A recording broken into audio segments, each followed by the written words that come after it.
Wow, is this the fuel of the future? Or maybe alien technology? That's coming right up.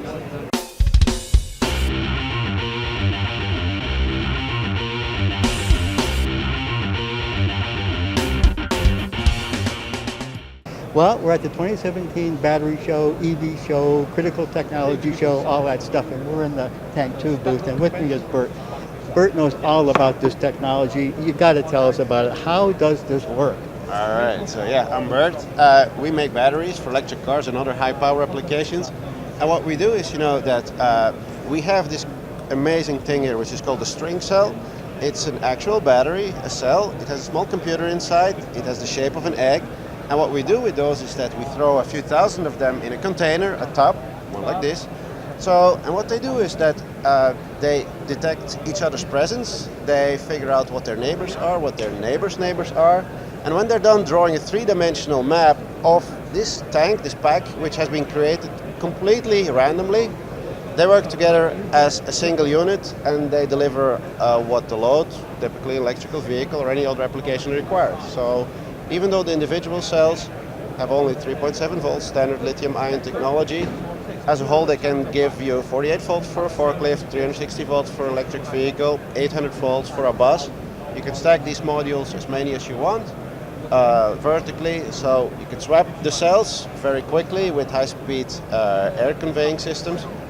And what you can do, for example, for a very critical application such as an ambulance where the cost of downtime is very high, waiting for an ambulance to charge is not a good thing, So what you do is that you actually can dump the discharged cells and replace them with freshly charged cells, and you'll be going again in less than 3 minutes.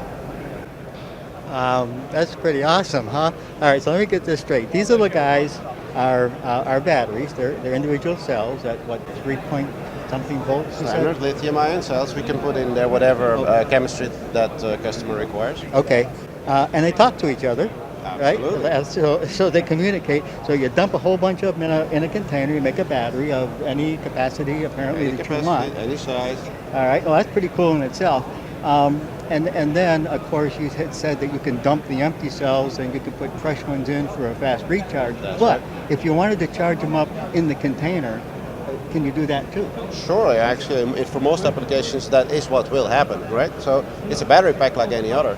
So if you want to plug it in, like people with electrical vehicles do, that'll work just fine. It's just for those cases where it's absolutely essential that you get going real quick. So if you have a piece of gear which costs maybe $1 million for search and rescue operations where the actual cost doesn't matter, you can actually have a battery pack on the side to get you going as quickly as possible. So you can choose, either you optimize for cost, you have a battery pack that suits your needs best, or you can optimize for speed. And it's this kind of flexibility which has been missing, from the electrical vehicle industry. Well, that's pretty awesome stuff. So basically anything from a basic battery to critical applications, it seems like this is going to fill the bill. So how can we find out more about you, your product, your company, and that sort of thing? Oh yeah, there's this thing, the internet, right? So tanktwo.com will give you a lot of information.